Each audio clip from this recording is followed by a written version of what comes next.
Assalamualaikum warahmatullahi wabarakatuh. Selamat datang di jalan surga. Semoga setelah kali ini yang dibuatkan Ustaz Abu Hurairah. Baik, kita lanjutkan kajian kita membahas tafsir dari surah Al-Baqarah dan masih masuk pada ayat ke 54. A'udzu billahi minasyaitonir rajim. Bismillahirrahmanirrahim. Wa idz ataina Musal kitaba wal furqana la'allakum tahtadun. Wa idz qala Musa liqaumihi ya qaumi innakum zalamtum anfusakum bittikhadikumul ijla fatubu ila bari'ikum faqtulu anfusakum dzalikum khairul lakum inda bari'ikum fataba 'alaikum innahu huwat tawwabur rahim. Wa idh qultum ya Musa lan nu'mina laka hatta narallaha jahra fa akhadhatkumus sa'iqatu wa antum tanzurun thumma ba'atsnakum min ba'di mautikum la'allakum tashkurun. Kemarin kita sudah sampai di sini. Secara global saya ulas kembali bahwa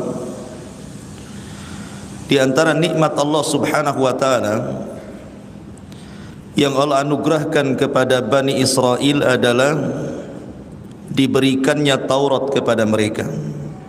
Wa idz ataina Musal kitab, dan ingatlah ketika kami memberikan kepada Musa al-kitab, maksudnya Taurat. Wal furqan, dan yang dimaksud furqan di sini adalah mukjizat yang banyak yang Allah anugerahkan kepada Nabi Musa. Dan mukjizat itu disaksikan Bani Israel. Tetapi Allah berkehendak dengan Taurat dan mukjizat itu la'allakum tahtadun, agar kalian memperoleh petunjuk. Sebaliknya Bani Israel justru tidak mengambil petunjuk dari Taurat dan juga dari mukjizat yang Allah anugerahkan kepada mereka. Salah satu bentuknya adalah ketika mereka melakukan kesyirikan dengan menyembah patung anak sapi Samiri. Dan Allah Subhanahu wa taala katakan, wa idz qala Musa liqaumihi ya qaumi innakum zalamtum anfusakum bittikhadikumul ijla. Dan ingatlah ketika Musa berkata kepada kaumnya, wahai kaumku, kamu benar-benar telah menzalimi, maksudnya melakukan kesyirikan, karena tidak ada zalim yang lebih besar melebihi kesyirikan. Seperti ucapan Luqman Al-Hakim, ya bunayya la tusyrik billahi innasyirka la zulmun azim. Wahai anakku, jangan melakukan kesyirikan, karena kesyirikan itu kezaliman yang sangat besar. Fatubu ila bari'ikum, maka bertobatlah kalian kepada pencipta kalian. Bagaimana bentuk tobatnya? Faqtulu anfusakum, bunuhlah diri-diri kalian. Dzalikum khairul lakum inda barikum, itu lebih baik bagi kalian. Fataba 'alaikum innahu huwat tawwabur rahim, dia akan menerima tobatmu, sungguh dialah yang maha penerima tobat lagi maha penyayang. Kemarin sudah dijelaskan bahwa ketika Nabi Musa alaihi salatu wassalam pulang mendapatkan Taurat, satu-satunya kitab yang ditulis oleh Allah Azza wa Jal, tiba-tiba kemudian Bani Israel murtad karena menyembah patung anak sapi yang dibentuk Samiri. Akhirnya mereka disuruh untuk bertobat, dan tobatnya dengan cara saling membunuh. Tetapi mereka tidak mau awalnya, kecuali setelah diancam dengan bukit Tur di atas kepala mereka, baru kemudian mau bertobat. Akhirnya 70.000 Bani Israel saling bunuh-membunuh, dan itu lebih baik bagi mereka. Lah orang-orang ini adalah orang-orang yang ditinggalkan Nabi Musa. Tetapi orang-orang yang ikut Nabi Musa sendiri, 12 orang pilihan, itu juga mereka kurang lebih perlakuannya kepada Nabi Musa alaihi salatu wasallam. Jadi yang ditinggalkan mereka musyrik, tetapi yang ikut Nabi Musa beda lagi. Maksiat mereka kepada Allah Azza wa Jalla. Bagaimana? Di sini dijelaskan. Wa idh qultum ya Musa lan nu'mina laka hatta narallaha jahra fa akhadhatkumus sa'iqatu wa antum tanzurun thumma ba'atsnakum min ba'di mautikum la'allakum tashkurun. Dan ingatlah ketika Musa berkata, dan ingatlah ketika kamu berkata kepada Musa, wahai Musa, kami tidak akan beriman kepadamu sebelum kami melihat Allah dengan jelas. Maka halilintar menyambar kalian sedang kalian menyaksikannya. Kemudian kami bangkitkan kalian setelah kalian mati agar kalian bersyukur. Begini ceritanya. Sampai di sini kemarin ceritanya. Jadi ketika Nabi Musa alaihi salatu wassalam meminta kepada Allah Subhanahu wa taala untuk dibuat undang-undang bagi Bani Israel, sama seperti kita Al-Quran undang-undang bagi kaum muslimin. Jadi Nabi Musa alaihi salatu wassalam membawa 12 orang pilihan, memang termasuk murid-murid khususnya Nabi Musa, diajak oleh Nabi Musa. Kemudian setelah dekat dengan Bukit Tur, maka mereka meminta kepada Nabi Musa alaihi salatu wassalam bahwa mereka tidak mau hanya mendapatkan hasil saja. Maksudnya bukan hanya sekedar Musa mendapatkan Taurat kemudian mereka membacanya dan melihatnya. Tidak mau hanya sebatas itu. Mereka ingin menyaksikan bagaimana Allah Subhanahu wa taala berjumpa dengan Nabi Musa. Terang-terangan Allah itu tampak di hadapan Nabi Musa dan mereka melihatnya. Dan ini kan sesuatu mustahil. Jangan lagi mereka. Nabi Musa pernah meminta kan sama. Nabi Musa pernah meminta kepada Allah Subhanahu wa taala agar Allah Subhanahu wa taala menampakkan dirinya kan. Tetapi Allah Subhanahu wa taala tidak menolak permintaan Musa, tetapi Allah hanya mengatakan lan tarani, engkau tidak bisa melihatku.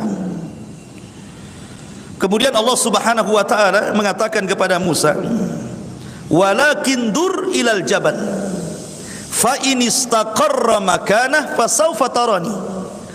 Tetapi lihatlah bukit berbatu itu wahai Musa, kalau bukit berbatu itu tidak bergoncang, tidak hancur, pasti kau akan melihat aku.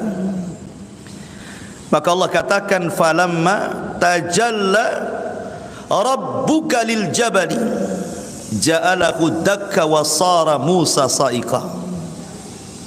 Ketika Allah Subhanahu wa taala menampakkan dirinya kepada bukit berbatu itu, tiba-tiba bukit itu hancur. Dan karena dahsyatnya kehancuran bukit itu menjadikan Musa pingsan. Setelah Musa siuman, dia mengatakan tubtu ilaika, aku bertobat kepadamu ya Rabb, wa ana awwalul muslimin, dan saya cukup taat, dan wa ana awwalul mu'minin, cukup beriman saja. Artinya Musa sendiri tidak bisa melihat Allah kan? Tidak bisa melihat Allah. Tetapi masalahnya di sini orang-orang pilihan Nabi Musa ini meminta permintaan yang sama dengan Nabi Musa. Kok mereka kemudian dihantar halilintar sampai mati, tapi Musa tidak? Apa bedanya di sini? Orang-orang ini kan meminta kepada Nabi Musa dan mengatakan ya Musa lan nu'mina laka hatta narallaha jahra. Wahai Musa, kami tidak akan beriman dengan kenabian sampai kami melihat Allah dengan jelas. Apa yang terjadi? Fa akhadhatkumus sa'iqatu wa antum tanzurun. Allah kirim halilintar, akhirnya membunuh mereka semua. Tapi ketika Musa meminta kepada Allah, Allah tidak kirim halilintar. Apa bedanya? Bedanya kalau orang ini, orang-orang pilihan Nabi Musa ini meminta kepada Musa untuk melihat Allah dengan jelas karena mereka inat. Mereka tidak ada niat baik. Tidak ada niat baik Bani Israel untuk melihat Allah Subhanahu wa taala. hanya ingin istihza saja, mengolok-olok Nabi Musa. Tetapi permintaan Musa alaihi salatu wassalam bukan itu. Dia hanya kecintaan dia kepada Allah Subhanahu wa taala sehingga ingin melihat Allah, hanya itu saja. Sehingga hukumannya pun berbeda. Orang-orang yang minta diperlihatkan Allah, Allah kirim halilintar sehingga membunuh mereka semuanya. Tetapi Musa tidak. Karena Musa hanya kecintaan kepada Allah Azza wa Jalla, hanya ingin melihat itu saja. Makanya Allah azab orang-orang ini dan Allah tidak mengadab Nabi Musa. Kemudian Allah katakan, "Tsumma ba'atsnakum min ba'di mautikum la'allakum tashkurun." Setelah mereka Allah binasakan dengan halilintar itu, kemudian Allah bangkitkan kembali mereka setelah kematian mereka. Dan ini kuasa Allah Subhanahu wa taala, bisa menghidupkan setelah kematian. Makanya sering saya katakan dalam surah Al-Baqarah ada 5 perkara yang menunjukkan kuasa Allah Subhanahu wa taala menghidupkan dari kematian. Pertama, kisah ini. Kisah Bani Israel yang meminta diperlihatkan Allah dengan jelas, kemudian mereka dibinasakan, mereka dibunuh, kemudian dihidupkan kembali. Kemudian yang kedua, kisah Baqarah Bani Israel. Kisah sapi betina Bani Israel ketika ada seorang pejabat mati, kemudian ingin mencari siapa pembunuhnya. Kemudian mereka datang kepada Musa untuk disingkap kasusnya. Maka Musa berdoa kepada Allah, kemudian Allah perintahkan untuk menyembelih sapi betina. Tapi bukannya mereka langsung menyembelih, banyak tanya. Apa warnanya, bagaimana usianya, macam mana sapi betinanya, macam-macam mereka tanya. Hampir-hampir mereka tidak bisa melakukannya. Tapi setelah kemudian mereka berhasil melakukannya, kemudian Musa pun menyuruh menyembelih sapi betina itu, kemudian memukulkan sebagian badannya kepada orang mati, tiba-tiba hidup. Tapi hidup sesaat, hanya menunjukkan siapa pembunuhnya, kemudian mati lagi. Ini kasus kedua. Kasus ketiga, kisah Nabi Hazkiel. Itu disebutkan juga dalam surah Al-Baqarah. Alam tara ilal ladzina kharaju min diyarihim wa hum ulufun hadarul maut. Ketika Bani Israel ditimpa taun, semacam wabah, mungkin kalau sekarang corona lah ya, banyak orang mati, sampai Allah membahasakan dengan kalimat uluf. Uluf itu bukan alfun, tapi uluf itu lebih banyak daripada alf. Alf itu 1000, ini ribuan yang mati. Kemudian yang selamat, mereka keluar dari negeri yang terkena wabah itu. Padahal Nabi SAW mengatakan, apabila dalam sebuah daerah terjangkit wabah, yang di dalam jangan keluar, kan begitu ya, dan di luar jangan ke dalam. Bani Israel ini keluar mereka karena takut terkena wabah. Rupanya mereka keluar ke sebuah padang, di situ malaikat maut sudah menunggunya. Tidak mati kena taun, mati pula kena malakul maut. Akhirnya yang menyelamatkan diri itu malah mati kena malakul maut. Dari sini kata para ulama, al-hadaru la yamna'ul qadara. Menghindar dari kematian itu tidak menghalangi takdir kematian. Kan itu ya. Tidak mati dengan wabah corona, mati dengan yang lain, gitu maksudnya. Ya. Akhirnya kemudian mereka pun mati. Ketika mati bergelimpangan, datanglah Nabi Hazkiel, salah satu Nabi Bani Israel, kemudian berdoa kepada Allah agar menghidupkan mereka kembali. Dan Allah hidupkan kembali mereka. Ini kasus ketiga. Kasus keempat adalah cerita Nabi Uzair, masih dalam Al-Baqarah, di mana Allah Subhanahu wa taala menceritakan dengan detail kisah Nabi Uzair yang diwafatkan 1 abad itu. Ketika dia lewat ke sebuah daerah, konon katanya Baitul Maqdis yang dihancurkan, Bukhtun Nasr. Orang-orang Yahudi dihinakan, sebagian dibantai, sebagian dijadikan budak, dan kotanya dihancurkan, Palestina. Kemudian Uzair datang melihat-lihat gitu kan, kota yang hancur itu. Kemudian dalam hatinya mengatakan, kaifah yuhyi hadihillahu ba'da mautiha. Macam mana Allah akan mengembalikan kota yang hancur ini? Akhirnya kemudian Uzair pun ditidurkan 100 tahun 1 abad. Yang ingin saya ceritakan, Uzair itu membawa makanan dan juga menunggang keledai. Keledainya ditambatkan, makanannya ditaruh di sebelahnya. Ketika satu abad dia bangun, makanannya tidak berubah sama sekali, lam yatasannah, tidak berubah. Keledainya yang mati, tinggal tulang-tulangnya saja. Kemudian Allah Subhanahu wa taala ingin menunjukkan bagaimana Allah mampu menghidupkan setelah kematian. Maka Allah rangkai lagi tulang bululang keledai itu, kemudian datang dagingnya entah dari mana, datang kulitnya nempel lagi, tiba-tiba dihidupkan dan bersuara seolah-olah kiamat mau bangkit. Artinya apa? Kecil bagi Allah menghidupkan sebuah kota yang hancur. Allah saja mampu menghidupkan keledai setelah kematiannya. Akhirnya Uzair pun melihat kuasa Allah. Setelah kemudian dia melihat kota yang sebelumnya mati, tiba-tiba hidup kota itu, ramai lagi. Dan itu menunjukkan ala kulli syai'in qadir, Allah itu atas segala sesuatu mampu. Jadi keledai dari kematian bisa dihidupkan oleh Allah. Kemudian kisah yang terakhir, yang kelima, kisah Ibrahim ketika disuruh menyembelih 5 ekor burung. Kemudian masing-masing bagian burung diletakkan di gunung-gunung. Kemudian Allah mengatakan summad'uhunna ya'tinaka sa'ya. Panggil burung-burung itu, maka mereka akan merangkai kembali dan tidak tertukar, dan mereka akan datang kepadamu.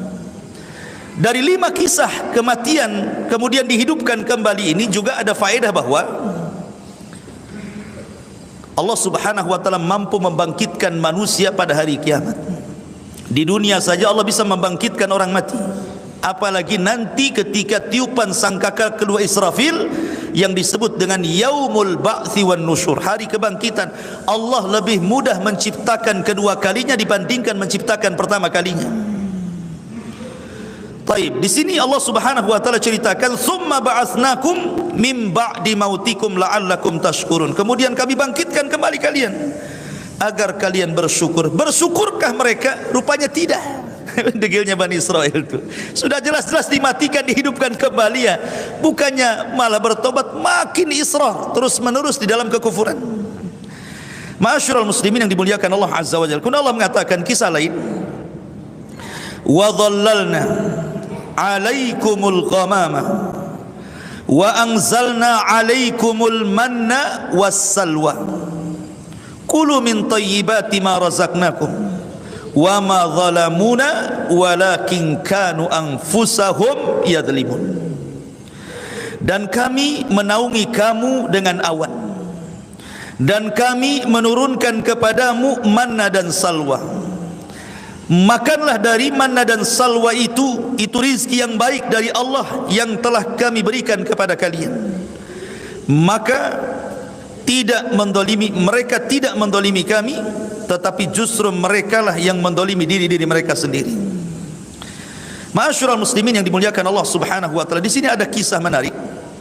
Jadi kisah ini adalah kisah daripada Yusa ibn Nun. Jadi kisah ini kisah Yusa ibn Nun. Tapi sebelumnya, sebelum saya masuk kepada kisah Yusa ibn Nun ini, jadi Bani Israel ini mereka berhasil diseberangkan oleh Musa dari kejaran Fir'aun. Kemudian mereka sudah mendekati Palestina. Artinya mereka itu sudah dekat dengan Baitul Maqdis, tetapi terhalang oleh sebuah kota namanya Ariha. Kota tertua di dunia namanya Ariha. Lah Ariha ini dikuasai oleh orang-orang Amalikah. Orang-orang Amalikoh ini orang keturunan dari kaum Ad, orangnya besar-besar. Kaum Ad kan ma'ruf ya. Kaum Ad, kaum Samud itu kan orangnya besar-besar. Dan pemimpinnya namanya Uwaj ibn Unuk. Uwaj ibn Unuk, raksasa. Ya, besar badannya. Jadi kaum Amalikoh itu besar-besar karena mereka keturunan kaum Ad, orang Arab. Dari sini kita menunjukkan bahwa sebenarnya Palestina ini kalau mengurut kepada sejarah, orang yang pertama menduduki Palestina itu bangsa Arab, bukan orang Yahudi. Jadi kalau sekarang orang-orang Yahudi kemudian hendak mencaplok Palestina, kemudian mereka hendak membuat Palestina itu jadikan kota mereka, Baitul Maqdis mau dijadikan ibu kota rayanya orang-orang Israel, itu tidak benar. Mereka itu menjajah. Tapi mereka memutarkan sejarah seolah-olah mereka pemilik Palestina dan Baitul Maqdis. Tidak. Yang pertama kali menempati Palestina itu orang-orang Amalika. Orang Amalika itu turunan Ad dan mereka orang Arab. Jadi orang Arab yang berhak dengan tanah Palestina. Ya. Lah Musa ini harus menghadapi mereka. Ini kan orangnya raksasa-raksasa nih, besar-besar orangnya, keturunan Ad. Lah di situ melihat pasukan Musa banyak juga, orang-orang Amalika, orang-orang Jababirah ini ya sedikit ciut juga sebenarnya. Sama-sama takut gitu. Jadi orang Amalika juga takut sama Musa dan Bani Israel. Bani Israel pun takut sama mereka. Ya. Jadi di tengah-tengah orang Amalika ini ada orang yang mustajabud doa. Kalau berdoa mustajab doanya. Karena menguasai Ismul A'zam, menguasai nama-nama Allah Subhanahu wa taala yang sangat agung. Dalam Islam itu ada juga Ismul A'zam. Ada yang mengatakan Ismul A'zam itu Al-Hayyu Al-Qayyum. Ada juga yang mengatakan Allah dan macam-macam. Yang jelas Allah sembunyikan di antara 99 nama, mana Ismul A'zam tidak tahu kita. Karena itu pernah ditanyakan oleh sahabat kepada Ummul Mukmin Aisyah radhiyallahu anha. Wahai Aisyah, Ismul A'zam dalam Asmaul Husna itu mana? Yang mana satu? Ar-Rahman ka, Ar-Rahim ka, Ar-Razzaq ka, Al-Ghafur ka, Al-Hayyu Al-Qayyum? Yang mana satu? Sebab gini, kalau kita tahu itu Ismul A'zam, tentu kita mudah berdoa, karena siapapun yang menggunakan Ismul A'zam dalam doa mustajab doanya. Aisyah radhiyallahu anha hanya mengisyaratkan dengan membuat semasam perbandingan dengan Lailatul Qadar. Sebagaimana Lailatul Qadar disembunyikan oleh Allah Azza wa Jalla, kita tidak tahu Lailatul Qadar itu malam apa, malam keberapa kan? Rasul hanya menunjukkan 10 akhir Ramadan. Bisa 21, bisa 23, bisa 25, 27, 29, wallahu alam. Di malam mana? Sebagaimana Allah sembunyikan Lailatul Qadar di 10 akhir Ramadan, begitu juga Ismul A'zam, nama yang agung dalam 99 nama itu, yang satu yang mana satu tidak tahu. Makanya kalau ingin berdoa dan ingin bertepatan dengan Ismul A'zam, ya baca aja semua Asmaul Husna. Nanti akan kena juga kan gitu ya. Jadi ada seorang laki-laki di tengah-tengah Amalika ini, namanya Bal'am ibn Ba'urah. Bal'am ibn Ba'urah, orang alim.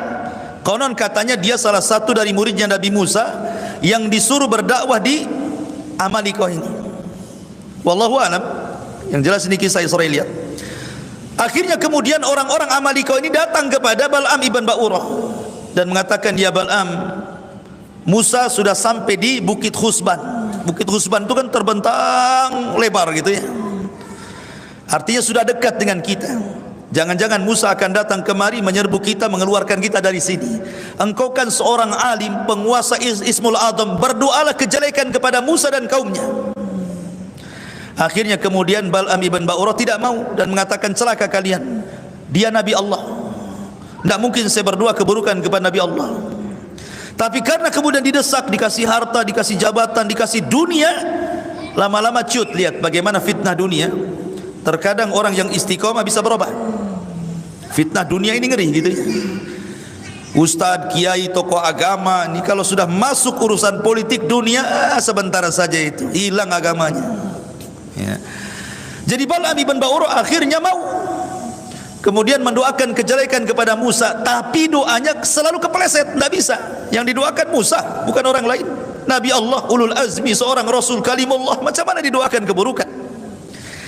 Akhirnya Bal'am merasa tidak dikabulkan doanya, dia pun mengatakan, khasirtu dunya wal akhirah, aduh aku sudah rugi dunia, rugi akhirat katanya. Jadi rugi dua-duanya gitu ya, karena sudah gak mempan lagi doanya. Makanya kisah Bal'am ini, ma'asyiral muslimin yang dimuliakan Allah Subhanahu wa taala, dijelaskan di dalam Al-Qur'an kan, bagaimana Bal'am ini dikatakan fansalakha minha fakana minal ghawin. Maka Bal'am tiba-tiba insalah. Insalah itu seperti ular kalau mau ganti kulit, kulitnya ditinggal, badannya pergi. Itu insalah namanya. Jadi imannya ditanggalkan, takwanya ditanggalkan, ilmunya ditanggalkan, jadi orang jahat. Bal'am bin Ba'urah itu. Bahkan Allah mengatakan fa'atba'ahu syaitan. Fa'atba'ahu syaitan, setan yang ikut dia, bukan dia ikut setan. Si Bal'am ini. Ya. Akhirnya karena tidak bisa, akhirnya Bal'am pun membuat siasat.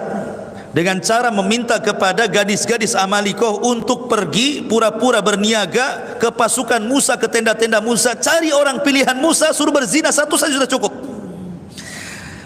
Akhirnya kemudian diutuslah wanita-wanita cantik itu, pura-pura jualan ini, jual makanan ke pasukan Musa. Rupanya salah satu orang pilihan Musa tergoda dengan wanita Amalikoh, berzinah pula dia di situ. Akhirnya dengan berzinah itulah Bal'am berhasil menghancurkan Musa dan Bani Israel. Dikirimlah azab kepada Bani Israel. Dikirim azab kepada Bani Israel. Apa azabnya? Yatihuna fil ardi arba'ina sanatan. Mereka dibuat linglung di negeri linglung. Mereka tinggal di padang pasir tapi tidak bisa keluar dari padang pasir. Jadi kalau kita ini di Batam nih, mau ke Tanjung Pinang itu putar-putar di Batam aja, nggak sampai-sampai ke Tanjung Pinang, muter-muter di situ saja. Itu namanya tih, namanya ardu tih. Saya bahasakan dengan bumi linglung, nggak bisa keluar dari situ. Pokoknya mau kemana saja balik lagi ke situ. Bukan setahun 2 tahun, arba'ina sanatan, 40 tahun mereka tidak bisa keluar dari situ. Gara-gara satu maksiat menghancurkan satu negara. Satu yang salah semua kena. Wattaqu fitnatan la tusibanna alladhina zalamu minkum khassa. Takutlah kepada fitnah yang kalau Allah timpakan bukan hanya orang zalim saja yang terkena, orang baik pun terkena imbasnya. Makanya pentingnya al-amru bil ma'ruf wan nahyu anil munkar. Ajak manusia kepada kebaikan, cegah juga kemungkarannya. Ya. Karena mengajak manusia kepada kebaikan gampang, tapi mencegah dari kemungkaran ini yang susah. Ayo solat gampang, tapi untuk memperingatkan orang ini menyelisih sunnah, orang ini jatuh kepada syirik, itu agak berat tuh. Tetapi begitulah asas Islam dibangun di atas 2 perkara. Ajak manusia kepada kebaikan, cegah juga kemungkarannya. Ya. Lah ketika mereka di linglung itulah Nabi Musa alaihi salatu wassalam mengutus nuqaba Bani Israel. 12 pilihan Nabi Musa diutus untuk mengintai. Lah salah satu yang terlibat dalam pengintaian itu adalah Yusa ibn Nun. Nah, di sini ceritanya dimulai. Salah satu dari orang pilihan itu adalah Yusa ibn Nun. Rupanya ma'asyiral muslimin yang dimuliakan Allah Azza wa Jalla, setelah diutus oleh Musa untuk mengintai kekuatan orang-orang Amalikoh yang berada di negeri Ariha itu, ketika melihat kaum yang gede-gede badannya, raksasa-raksasa gitu ya, kemudian yang 12 ini pulang. Yang 10 sudah diperingatkan Nabi Musa, jangan bercerita tentang pasukan Amalikoh yang gede-gede, nanti Bani Israel ciut, nggak mau melawan. Ngapain kita ngelawan raksasa kan gitu ya, nengok aja udah takut apalagi perang gitu.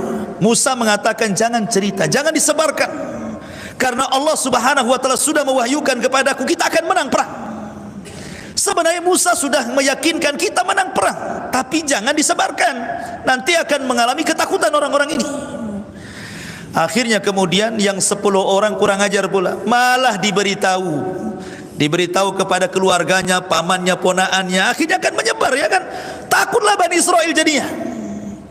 Hanya 2 orang yang disebutkan dalam sejarah Bani Israel. Pertama Yusa ibn Nun, dia betul-betul nurut apa kata Nabi Musa, tidak menyebarkan ya. Yusa ibn Nun. Kemudian yang satunya namanya siapa lupa, pokoknya salah satunya Yusa ibn Nun, dan satu lagi, dua-duanya tidak mau bercerita. Dan ini Allah Subhanahu wa taala firmankan, qala rajulani minal ladina yakhafuna an'amallahu alaihima. Berkata 2 orang yang tidak menyebarkan itu, Yusa ibn Nun dan juga satunya Kalib ibn Yufanna, ya namanya Kalib ibn Yufanna dan Yusa ibn Nun. Qala rajulani, berkata 2 orang, minal ladina yakhafuna, keduanya orang-orang yang takut. Ada yang mengatakan takut kepada orang-orang Amalikoh sehingga menyembunyikan, karena Musa jangan disebarkan kasus mereka, kisah-kisah mereka, nanti Bani Israel takut. Udkhulu alaihimul bab fa idza dakhaltumuhu fa innakum ghalibun. Maka Musa mengatakan, nanti kau bisa menyerang mereka dari arah pintunya, dan kalau kalian masuk ke negeri mereka kalian akan menang. Wa 'alallahi fatawakkalu in kuntum mu'minin. Maka kepada Allah bertawakal kalau kalian benar-benar beriman. Artinya Musa sudah menjanjikan kita akan menang. Tapi yang 10 orang ini malah disebar-sebar ke sana kemari. Lah sebab itulah ketika Musa mengajak mereka berperang, apa kata mereka? Mereka mengatakan idhab anta wa rabbuka faqatila innaha huna qaidun. Hei Musa, kami sudah tahu orang-orang Amaliko seperti apa. Badannya gede-gede. Kalau engkau ingin perang, silahkan berangkat, ajak Tuhanmu perang berdua, kami duduk-duduk nonton siapa yang menang, siapa yang kalah, katanya. Bani Israel kan, karena sudah tahu kekuatannya. Jadi mereka minta kepada Nabi Musa, kalau kau mau perang ajak kami perang. Enggak. Nah, kau perang sana berdua, ajak Tuhanmu, kami duduk-duduk kita nonton. Nanti siapa yang kalah, siapa yang menang, nanti kita akan bergerak, katanya. La haula wala quwata illa billah. Bani Israel seperti itu sikap mereka kepada nabinya. Makanya akhirnya Nabi Musa alaihi salatu wassalam tidak bisa merebutkan kota itu sampai akhirnya Musa pun wafat di negeri itu, Harun juga wafat di negeri itu.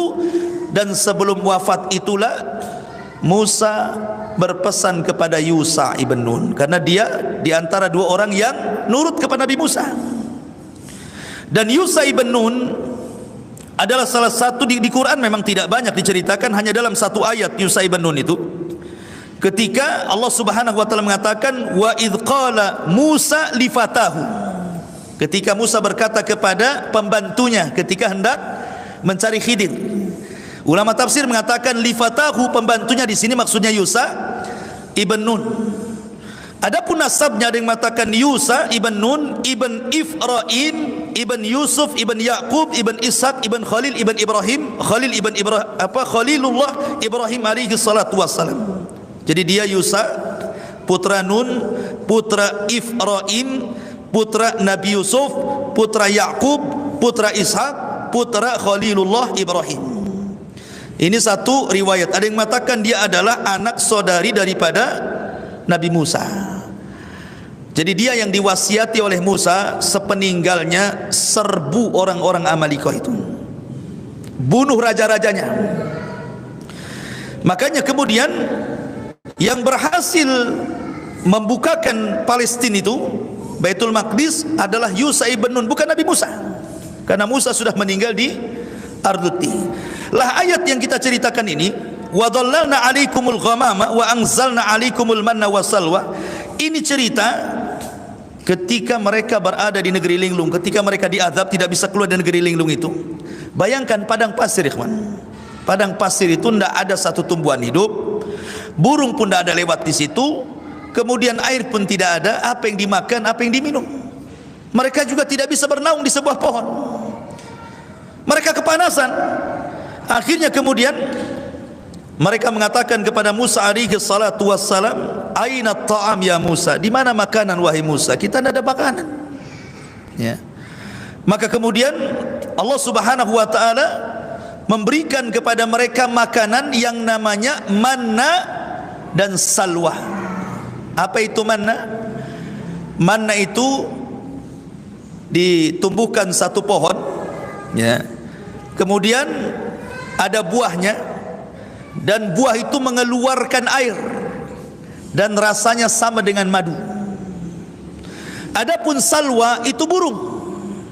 Jadi Allah Subhanahu wa taala kirim burung banyak-banyak dan mudah ditangkap, ya, mudah ditangkap, disembelih, kemudian mereka makan, dibakar, ya. Jadi setiap hari seperti itu. Jadi kalau mereka makan kapan saja, mau siang, mau pagi, mau sore, mau malam, tinggal metik, tinggal nangkap burung, tidak perlu dijerat gitu ya, tinggal disembelih, dibakar, dimakan. Bayangkan, mereka tidak perlu lelah, tidak perlu capek nyari rizki, nyari uang untuk beli makanan. Makanan sudah ada di hadapan mereka. Dan ini nikmat yang Allah anugerahkan kepada Bani Israel. Kemudian mereka mengatakan, "Taib ya Musa, ini makanan sudah ada daging burung, sudah ada buah yang rasanya kayak madu gitu ya. Aina syarab, lalu di mana minuman?" Maka kemudian Musa pun oleh Allah Subhanahu wa taala disuruh untuk memukulkan tongkatnya. Tiba-tiba ketika dipungkulkan ke batu, keluarlah 12 mata air. Kenapa mesti 12? Ketika Musa memukulkan lautan 12 jalan. Ketika kemudian memukulkan batu 12 air mata air. Ya, karena Bani Israel satu kabilah dengan kabilahnya itu tidak akur. Suka perang gitu ya. Maka mereka dibuat sendiri-sendiri oleh Nabi Musa. Nah, mata air kamu sebelah sana. Oh, kamu kabilah Ruben sana, kabilah Samun di sana, kabilah Lawi di sana, kabilah Yahuda di sana, kabilah Zabulun di sana, kabilah Yasakir di sana gitu ya. Kabilah siapa lagi? Jad, kabilah Ashir, kabilah Yusuf, kabilah Binyamin, kabilah Naftali, kabilah Dan gitu ya. Jadi 12 kabilah ini disendiri-sendirikan tuh. Jadi supaya tidak saling rebutan.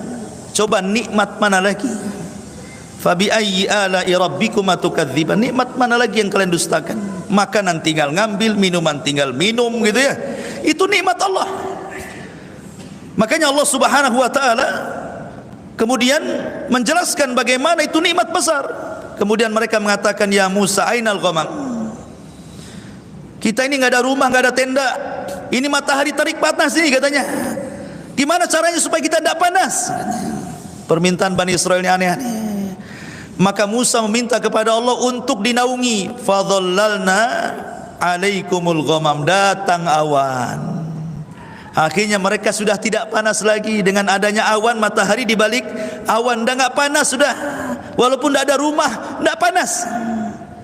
Sudah dikasih makan, dikasih minuman, dikasih naungan, mereka masih tanya, aina saub, di mana pakaian kami? Pakai ini aja katanya.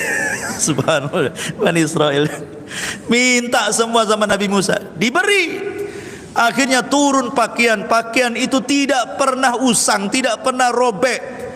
Ya, kalau kecil besar sendiri. Pokoknya nikmat luar biasa itu yang Allah Subhanahu wa taala anugerahkan kepada mereka. Wa dhallalna 'alaikumul ghamama wa anzalna 'alaikumul manna wassalwa. Kulu min thayyibati ma razaqnakum. Makan, ini makanan baik. Kami rizkikan kepada kalian. Wa ma dhalamuna walakin kanu anfusahum yadhlimun. Mereka tidak mendolimi kami, tetapi mereka sedang mendolimi diri mereka sendiri. Bagaimana mereka mendolimi dengan nikmat Allah? Nanti ada kisahnya. Mereka bosan makan ini terus. Mereka minta yang lain, kalau bisa sayur-sayuran, bawang-bawangan, nanti ada ceritanya. Tetapi yang jelas bahwa nikmat Allah berikan kepada mereka, tapi mereka kaum yang suka mendolimi diri mereka, tidak bersyukur akan nikmat Allah Azza wa Jalla. Kemudian Allah Subhanahu wa taala berkisah dengan yang lain. Wa idh qulna dkhulu hadhil qaryah. Ini kita masuk kepada kisah Yusha ibn Nun tadi. Wa idh qulna dkhulu hadhil qaryah fakulu minha haitsu syi'tum ragada wadkhulul baba sujjadan wa qulu hittatun naghfir lakum khatayakum wa sanazidul muhsinin. Dan ingatlah ketika kami berfirman, masuklah ke negeri ini, maksudnya Baitul Maqdis, maka makanlah dengan nikmat dari berbagai macam makanan yang ada di sana sesukamu, dan masukilah pintu gerbangnya sambil membungkuk, dan katakanlah, bebaskanlah kami dari dosa-dosa kami, niscaya kami ampuni kesalahan kalian, dan kami akan menambah karunia bagi orang-orang yang berbuat baik. Jadi ketika Musa sudah wafat, Harun sudah wafat, kemudian Musa mewasiatkan kepada Yusha ibn Nun agar memimpin Bani Israel, dan generasi pengecut sudah mati, datang generasi pemberani. Generasi pemberani datang. Maka Yusha ibn Nun kemudian menggerakkan pasukan untuk menggempur Ariha, karena itu syaratnya supaya Baitul Maqdis dikuasai. Maka kemudian ketika Yusha ibn Nun memimpin pasukan melawan orang-orang Amalika, penguasa Ariha yang dipimpin oleh Uwais ibn Unuk, itu berhasil. Masalahnya peperangan sengit itu terjadi di hari Jumat. Peperangan sengit itu terjadi di hari Jumat, sementara waktu sudah mendekati terbenamnya matahari. Bagi orang-orang Bani Israel, khususnya orang-orang Yahudi, hari Sabtu itu hari sakral, tidak boleh ada perang. Siapa yang perang terkena azab nantinya. Jadi mereka menjadikan hari Sabtu sakral. Maka Yahudi itu mereka memuliakan hari Sabtu, Nasrani hari Ahad, Muslim hari Jumat. Harinya masing-masing. Tetapi yang memilih hari Sabtu mereka sendiri. Orang Yahudi memilih sendiri hari Sabtu, orang Nasrani memilih sendiri hari Ahad, orang Islam tidak memilih, Allah yang pilihkan hari Jumat. Karunia dari Allah Azza wa Jalla kita punya hari Jumat. Dan hari Jumat itu hari mulia, bukan hari serem, apalagi Jumat Kliwon. Ya, Jumat itu hari mulia, hari Id setiap minggu kita. Jadi ketika melihat matahari sudah mau tenggelam, kok perang enggak dimenang-menangkan nih, gimana ceritanya nih? Maka Yusha ibn Nun meminta kepada Allah Azza wa Jalla untuk menghentikan matahari. Makanya Yusha ibn Nun mengatakan kepada matahari, "Hei matahari, anti ma'murah wa ana ma'mur." Engkau diperintah Allah, aku juga sama diperintah Allah. Tapi tolong jangan kau terbenam dahulu sampai perang ini kami menangkan. Tiba-tiba matahari berhenti, tidak jadi tenggelam. Disinilah mukjizat Yusha ibn Nun mampu menghentikan matahari. Makanya Nabi SAW mengatakan kepada Yusha ibn Nun, tidak ada satu manusia pun yang mampu menghentikan matahari kecuali kepada Yusha ibn Nun, kata Nabi. Itu mukjizatnya. Mukjizat Yusha ibn Nun itu bisa menghentikan matahari. Dia matahari enggak tenggelam-tenggelam. Sampai akhirnya perang menang. Baru tenggelam mataharinya. Gitu ya. Masuk hari Sabtu, berarti sudah tidak ada larangan berperang lagi. Ya, sudah selesai perangnya kan? Berarti sudah harus berhenti, tidak boleh perang lagi. Alhamdulillah sudah menang perangnya. Maka raja-raja Amalika yang bekerja sama dengan Bal'am ibn Ba'urah semua dibantai oleh Yusha ibn Nun, sehingga Ariha dikuasai oleh Bani Israel di bawah kekuasaan Yusha ibn Nun. Lah dari Ariha ke Baitul Maqdis sudah dekat, maka Baitul Maqdis pun kemudian dikuasai. Lah sebelum masuk ke Baitul Maqdis, di sini cerita dimulai. Wa id kul nadkhulu hadhil qaryah. Dan ingatlah ketika kami firmankan masuklah ke negeri ini, maksudnya Baitul Maqdis. Fakulu minha haitsu syi'tum ragada. Di negeri itu kaya, banyak makanan, banyak minuman. Kalian sudah sengsara di negeri di negeri linglung, susah mau cari makan, susah mau minum enak. Negeri itu negeri kaya, makanan apa saja ada, kalian tinggal makan. Syaratnya dua. Yusha ibn Nun meminta Bani Israel cuma dua syarat. Ya. Pertama, wadkhulul baba sujjadan. Pertama mereka disuruh sujud. Maksud sujud di sini bukan sujud yang kita ma'ruf, maksudnya disuruh merendahkan diri, menunduk sedikit supaya merasa syukur kepada Allah. Allah sudah membukakan Baitul Maqdis kepada mereka. Setelah bergenerasi baru mereka yang bisa berhasil membuka Baitul Maqdis. Disuruh bersyukur dengan cara khudu. Sujud itu artinya khudu, merendahkan diri kepada Allah, bersyukur kepada Allah Azza wa Jalla. Dari sini perbuatan, disuruh untuk melakukan sujud, ini perbuatan. Yang kedua, perkataan. Wa qulu hittatun. Dan katakanlah hittah. Hittah itu artinya, ya Allah ampuni dosa-dosa kami. Allahumma khutta lana khatayana. Ya Allah ampunilah dosa-dosa kami. Tapi dua-duanya ditentang oleh Bani Israel. Pertama disuruh sujud, nunduk tidak mau, malah mereka berbalik, berjalan nungging. Kurang ajar enggak tuh? Kata Yusha ibn Nun, suruh nunduk malah berbalik, nungging pula dia ke belakang. Satu. Yang kedua disuruh membaca hittah, malah mereka mengganti hintah. Hintah itu artinya gandum. Maksudnya hintah itu perkataan, ya Allah beri makan kami. Disuruh mengucap ya Allah ampuni dosa kami, malah diganti ya Allah beri makan kami.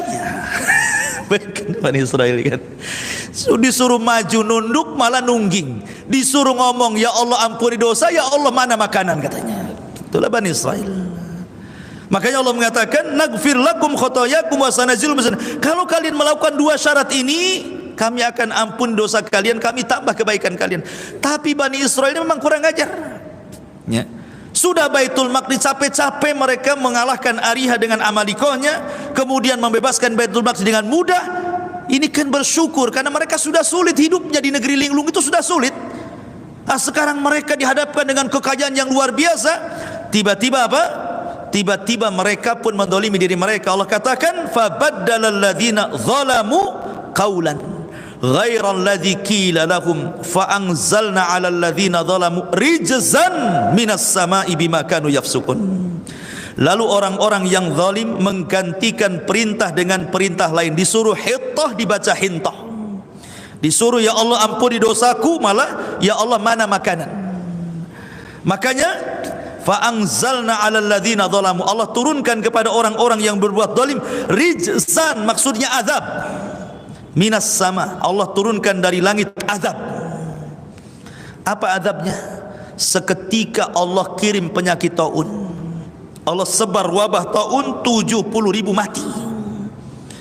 Ketika mereka tidak mau melaksanakan dua perkara ini, langsung total Allah mengirim taun. Mati semua bergelimpangan 70.000 orang tuh.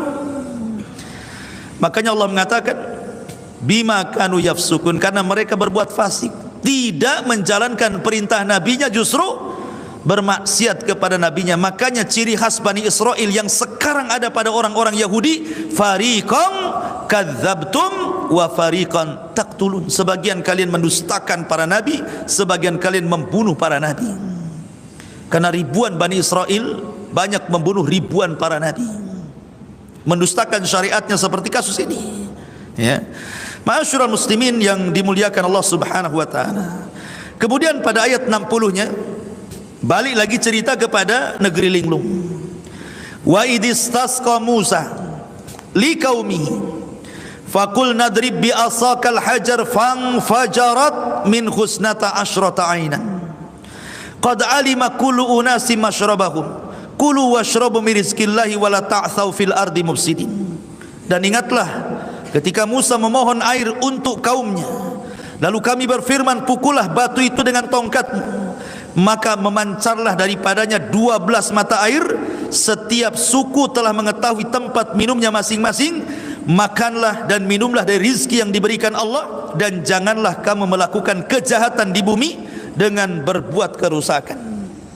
Tetapi nikmat yang besar, air itu nikmat yang besar, ikhwan. Wa ja'alna al-ma' kulla syai'in hayyin, kami jadikan air itu segala sesuatu kan bisa hidup. Tidak ada nikmat melebihi air.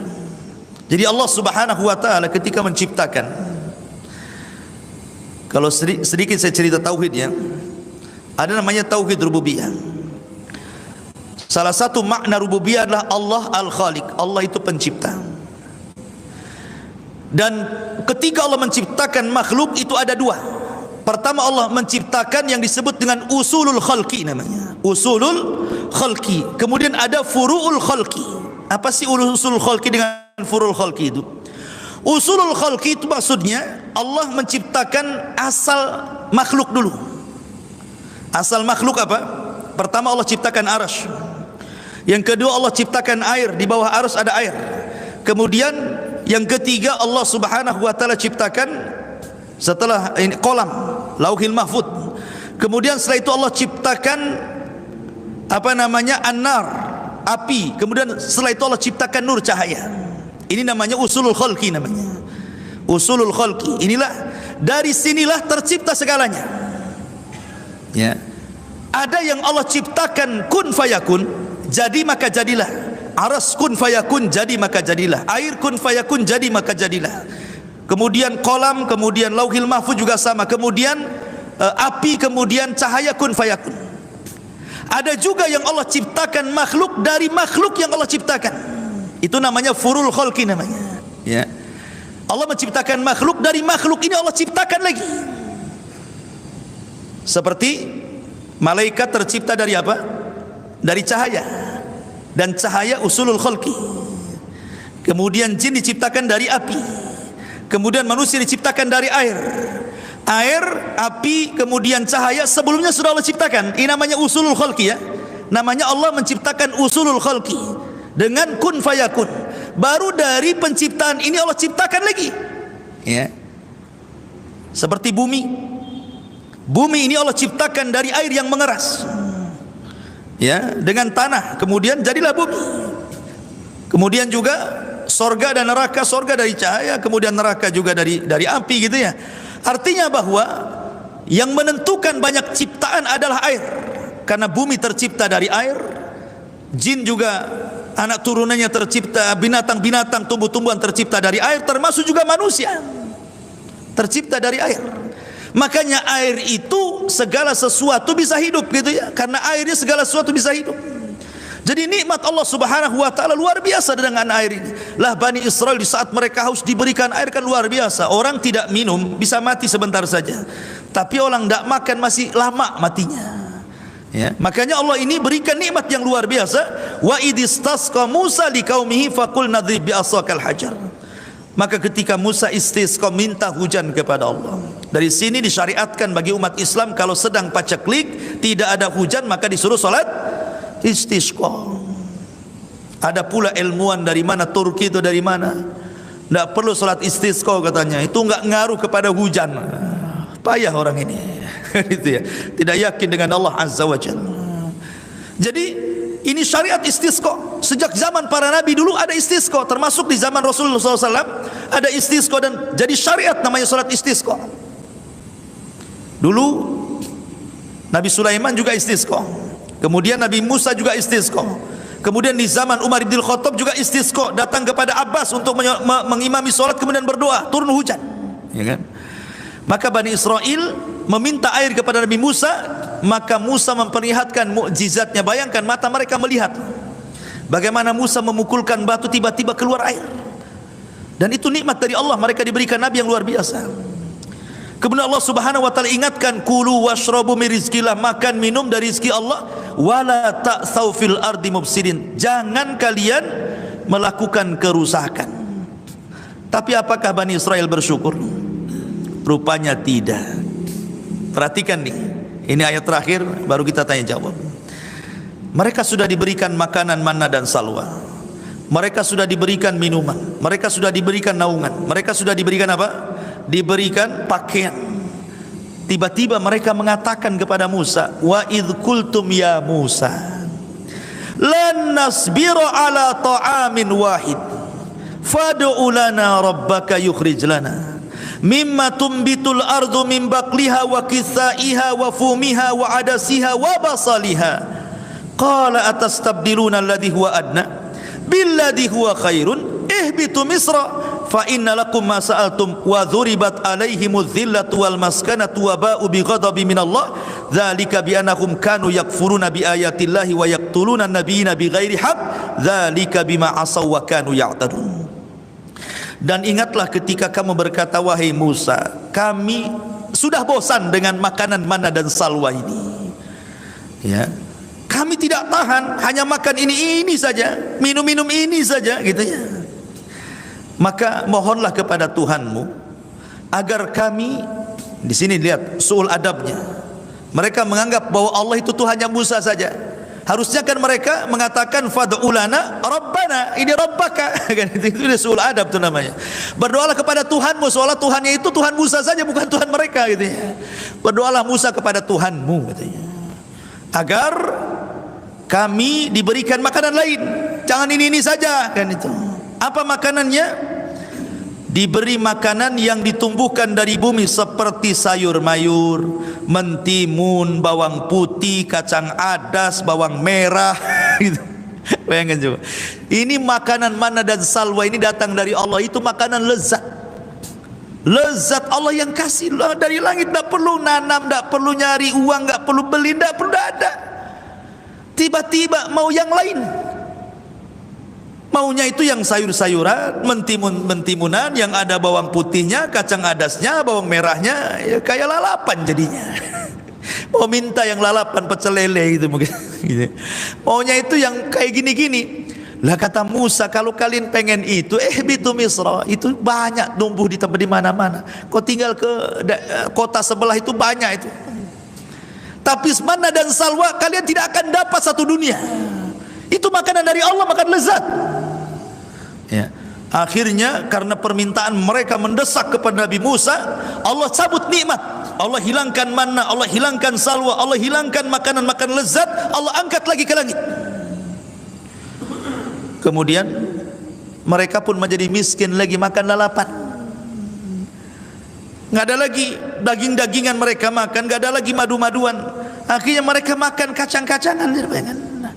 Makanya Allah mengatakan, ya, ketika mereka mengatakan agar dia memberi kami apa yang ditumbuhkan bumi seperti sayur mayur, mentimun, bawang putih, kacang adas, bawang merah, Musa menjawab, apakah kalian meminta sesuatu yang buruk sebagai ganti dari sesuatu yang baik? Bodoh kalian ini makanan lezat, kalian pula cari makanan yang tidak lezat. Kalau hanya itu, pergilah kalian ke kota sebelah, pasti kamu akan dapat makanan itu. Gara-gara itulah akhirnya apa? Wa dzuribat alaihimudz zillatu wal maskanatu wa ba'u bighadabim minallah. Kemudian mereka ditimpa kenistaan, kemiskinan, dan mereka kembali mendapatkan murka dari Allah. Hidupnya sengsara lagi. Dicabut makanan, dicabut minuman, dicabut awan. Kemudian susah pula mereka hidup, air sudah mulai sedikit. Pokoknya dibuat miskin oleh Allah. Harusnya mereka ketika diberikan nikmat itu kan, la in syakartum la azidannakum wa la in kafartum inna adzabi lasyadid, kan itu. Dan ini kaidah umum, siapapun antum diberikan nikmat, bersyukur, Allah tambah. Antum punya istri satu, bersyukur, nanti Allah tambah, kan itu. Kalau kufur dengan yang satu nggak akan ditambah. Artinya bahwa nikmat apapun kalau kita bersyukur pasti Allah tambah. Tapi kalau kalian kufur seperti Bani Israel ini, ya tunggu saja, azab Allah akan menimpa mereka, waba'u bi ghadabim minallah, dan mereka mendapatkan murka. Sampai hari ini Yahudi itu dimurkai Allah, sehingga Allah senantiasa menyuruh kita membaca ghairil maghdubi alaihim waladhdallin. Tetap maghdub sampai hari ini kita menyebut ghairul maghdub. Siapa maghdub itu? Yahudi. Ya Allah, janganlah seperti orang-orang yang dimurkai. Waba'u bi ghadabi minallah. Siapa mereka? Yahudi. Mereka senantiasa dimurkai sampai hari ini oleh Allah Subhanahu wa taala. Dzalika bima asaw wa kanu ya'tadun. Yang demikian itu karena mereka durhaka dan melampaui batas. Wallahu a'lam. Ini di antara sedikit kisah Bani Israel. Baik, masih ada waktu. Silakan ya bertanya.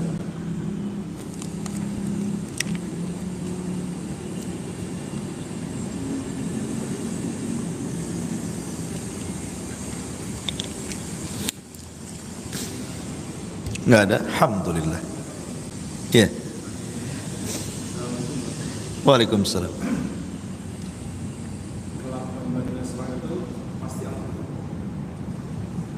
Dia dihidupkan kembali, dia akan menjadi durhaka, pasti Allah. Kira-kira maksudnya cerita itu kita tahu. Nah, pasti Allah kan.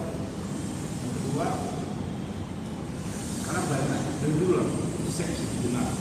Karena ada yang aliran di Malaysia juga, ada sebagian dulu di Jakarta di PRN.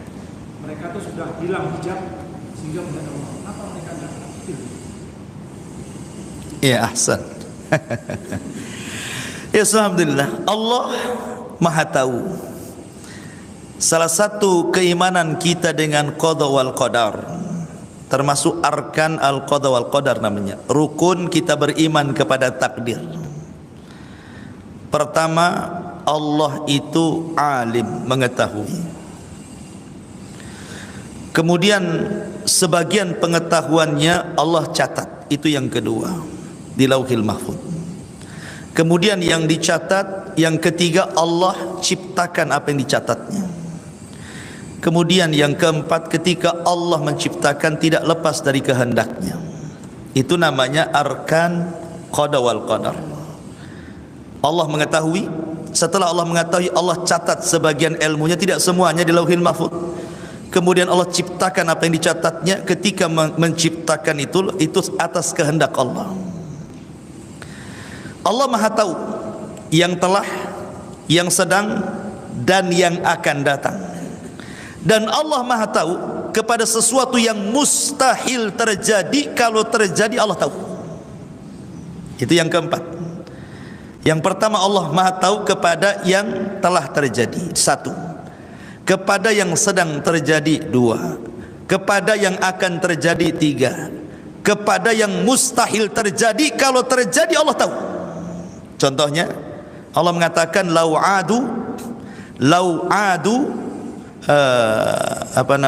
kalau mereka kembali ke dunia, la'adu limanuhu anhu. Kalau orang-orang kafir yang masuk neraka itu dikembalikan ke dunia, niscaya mereka akan melakukan kekafiran lagi. Orang dibangkitkan dari neraka ke bumi kan mustahil. Mana bisa orang masuk neraka dikebumikan lagi? Ya tidak mungkinlah dikekalkan di neraka. Tapi kalau seandainya Allah ciptakan lagi bumi, kemudian orang yang ahli neraka dari orang kafir itu dikembalikan lagi ke bumi, pasti kufur lagi. Gitu maksudnya. Itu artinya Allah Maha tahu sesuatu yang mustahil terjadi, kalau terjadi Allah tahu. Nah, gitu maksudnya ya. Jadi ini namanya arkan al-qada wal qadar. Allah tahu. Makanya Allah Subhanahu wa taala itu menciptakan al-makruh, sesuatu yang buruk. Allah juga menciptakan al-khair, sesuatu yang baik. Supaya apa? Menjadi ibtila. Ibtila itu ujian bagi manusia.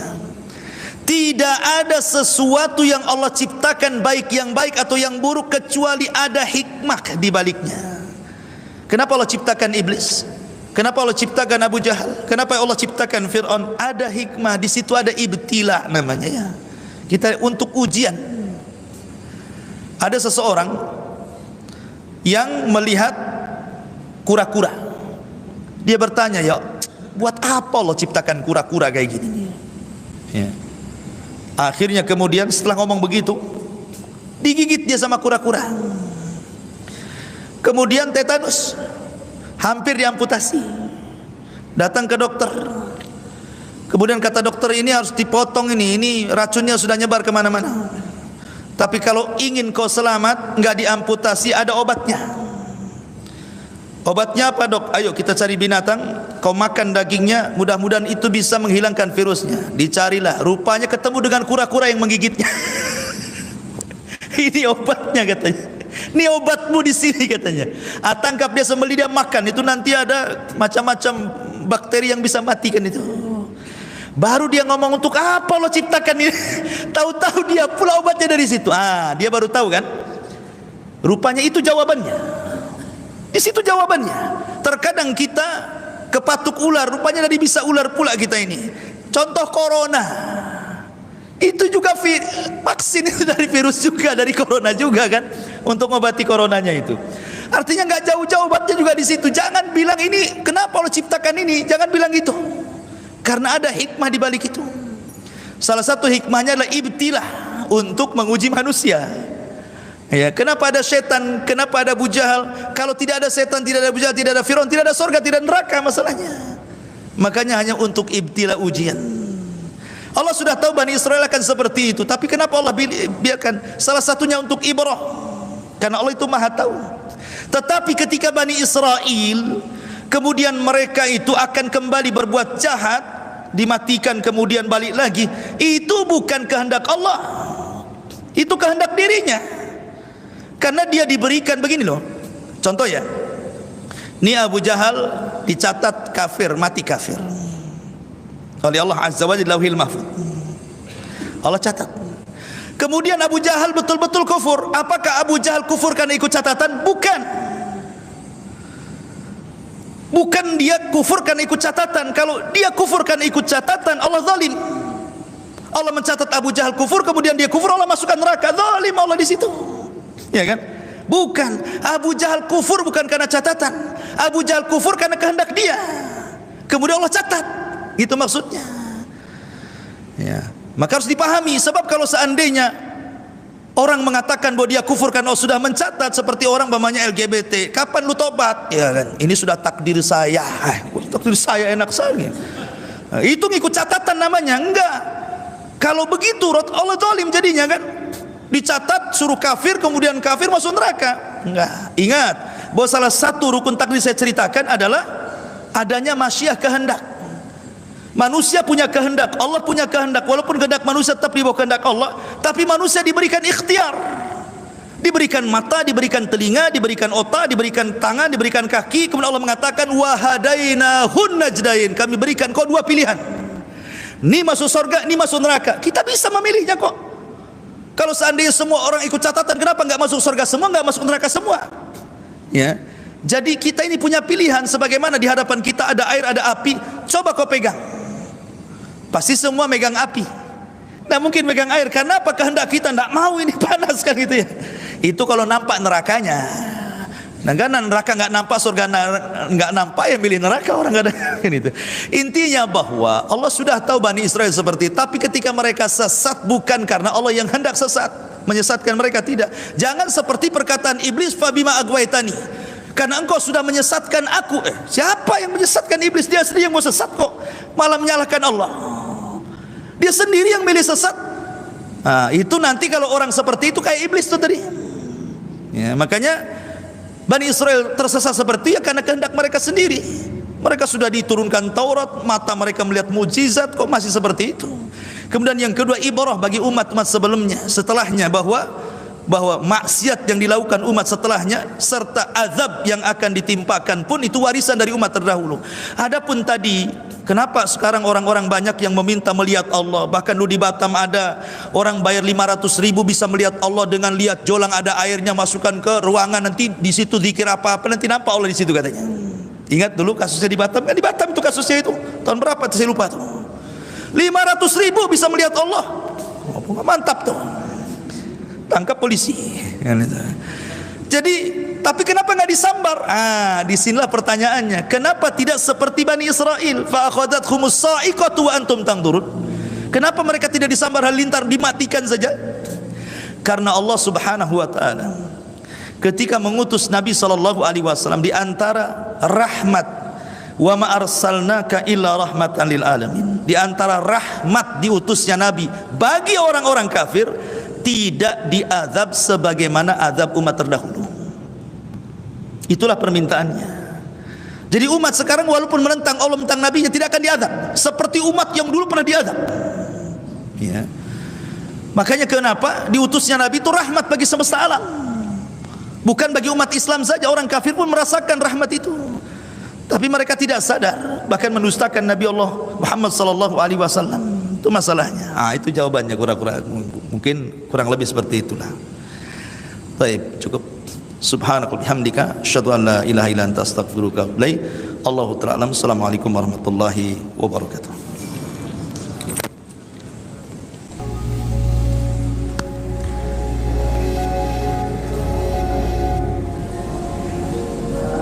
Alhamdulillah, Anda telah menyimak ceramah Ustadz Abu Humairah. Semoga bisa memperdalam keimanan kita kepada Allah. Amin.